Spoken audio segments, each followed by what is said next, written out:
Hey everyone, thanks for tuning in again for another deep dive. Mhm. You guys found a really fascinating snapshot of Argentina for today, September 26th, 2024 to be exact. Mm, We've got international agreements, university budget protests, wildfires. yeah. You've got your finger on the pulse, that's for sure. It is quite a mix, and it's not just a collection of random events either. What's striking is how many of these stories, from that Malvinas agreement to those supermarket sales figures you mentioned, are ultimately tied to Argentina's economic realities and the difficult choices facing its leaders.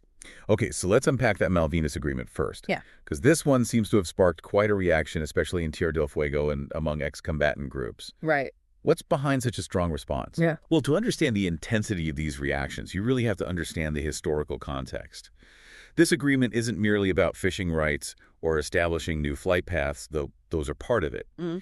It goes much deeper, tapping into a long and complex history between Argentina and the UK over the Malvinas Falklands Islands. So there's a lot more to it than meets the eye. Absolutely. Hmm. For many Argentinians, it's about sovereignty, about national pride, about a sense of unresolved conflict dating back centuries.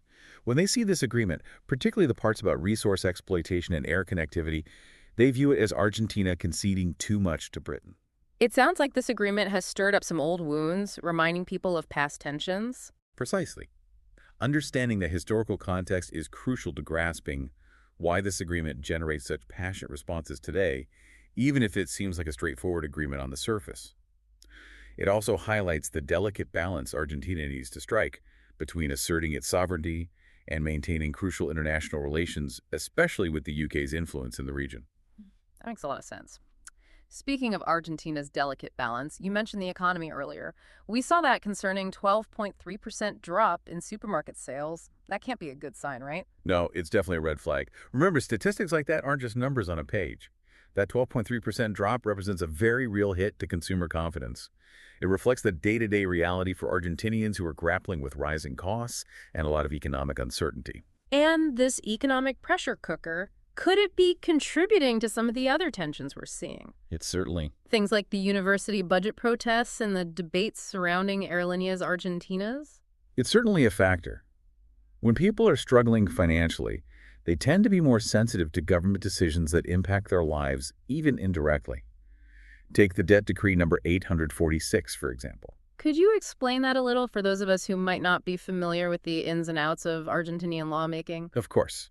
Essentially, this decree empowers the president to take on more debt without needing approval from Congress. While the government argues it's necessary for economic recovery, the opposition sees it as an overreach of power, further eroding public trust. This in turn fuels social unrest and protests, creating a domino effect. So we're seeing this chain reaction where economic anxieties fuel social and political tensions. Precisely. And it often becomes a vicious cycle. That instability makes it even harder to attract foreign investment and get the economy back on track. And speaking of government decisions that are causing a stir, this labor reform package seems like a big deal, Yeah. even for those of us not living in Argentina. I mean, changes to labor laws can have ripple effects globally. So what are the key changes being proposed and what's the reasoning behind them? You're right. Labor reforms often have far-reaching consequences. In this case, the Argentine government is trying to walk a tightrope, aiming to make the country more attractive to businesses and investment while also addressing concerns about worker protections. Mm. It's a balancing act with high stakes on both sides. So it's about finding that sweet spot where businesses can thrive without leaving workers vulnerable. What are some of the specific changes they're proposing?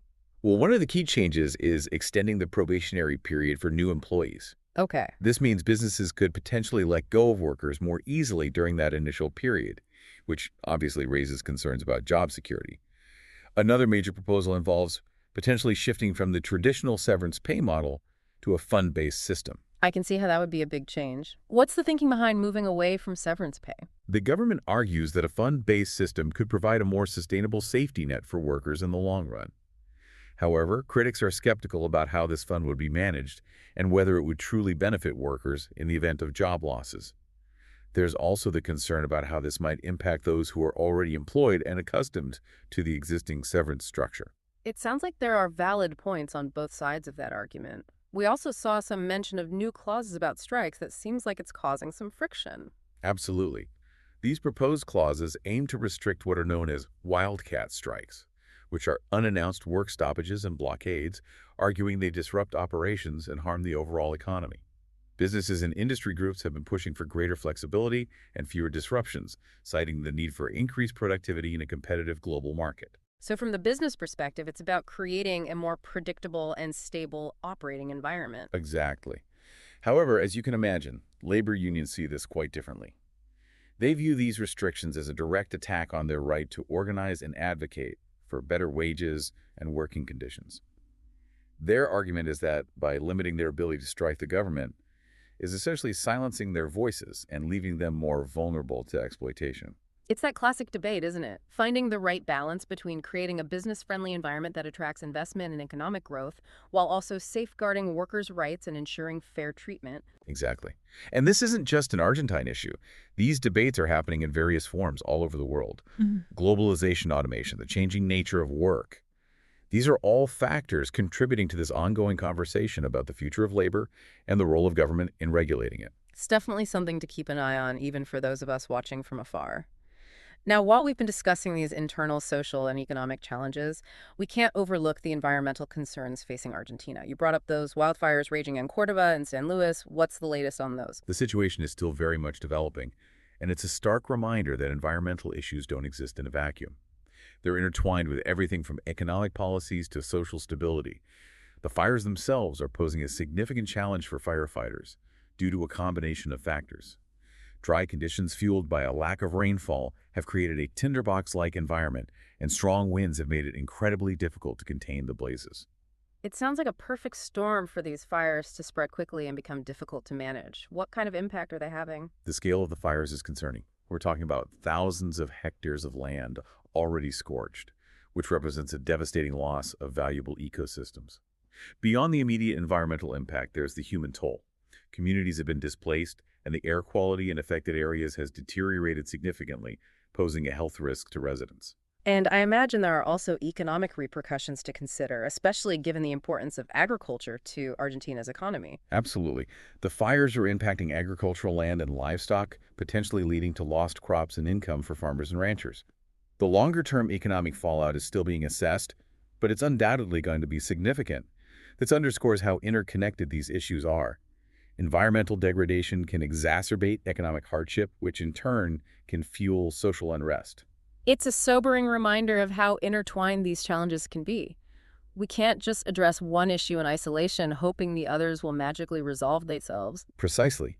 Solutions require a holistic approach that considers the interplay between social, economic, and environmental factors. It's incredible how these wildfires add another layer of complexity to an already challenging situation in Argentina. It really highlights the interconnectedness of these issues, as you said. It certainly does. And while the fires are a pressing concern, we can't overlook the other significant events unfolding in Argentina right now. You also included information about the ongoing human rights trials. Right. These are about seeking justice for the crimes committed during Argentina's last dictatorship, correct? That's right. These trials are about addressing a painful chapter in Argentina's history. They're about holding those responsible for human rights violations accountable, even decades later. It must be a very complex and emotionally charged process for everyone involved. It is. It's a long and often arduous legal process, but it speaks to Argentina's commitment to facing its past head-on. It's about seeking truth, delivering justice, and ensuring that such atrocities are never repeated.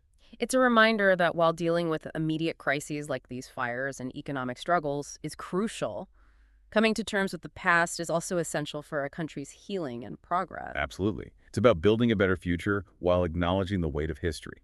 We've covered a lot in this deep dive. It feels like Argentina is at a critical juncture, grappling with its past, present, and future all at once. You've hit the nail on the head. What we're seeing is a nation navigating immense challenges, but also demonstrating a remarkable resilience. The Argentine people have weathered storms before, and they have a knack for finding ways to come together to rebuild and to keep moving forward. So if we had to distill everything we've discussed into a few key takeaways for our listeners, what would those be? The overarching theme here is interconnectedness. We've seen how economic anxieties can fuel social and political tensions, how historical grievances continue to shape present-day debates, and how seemingly isolated events like these wildfires are actually symptoms of larger systemic issues. We've seen the struggle to balance national interests with international relations, the ongoing debates around labor reform, and the importance of addressing past wrongs through these human rights trials. It's a lot to process. It certainly is. And while we've shed some light on these complex issues, it's just a starting point. There's always more to learn, more to explore, and more to understand. The situation in Argentina is dynamic and constantly evolving. That's what makes these deep dives so fascinating. We get a glimpse into these complex situations, but they also leave us with more questions and a desire to delve even deeper. Exactly. And that's the beauty of it. It sparks curiosity, encourages us to think critically, and reminds us that there's always more to discover. Thanks for joining us on this deep dive into Argentina's September storm. It's been an eye-opening journey, and we hope you'll join us again as we continue to explore the world's complexities one headline at a time.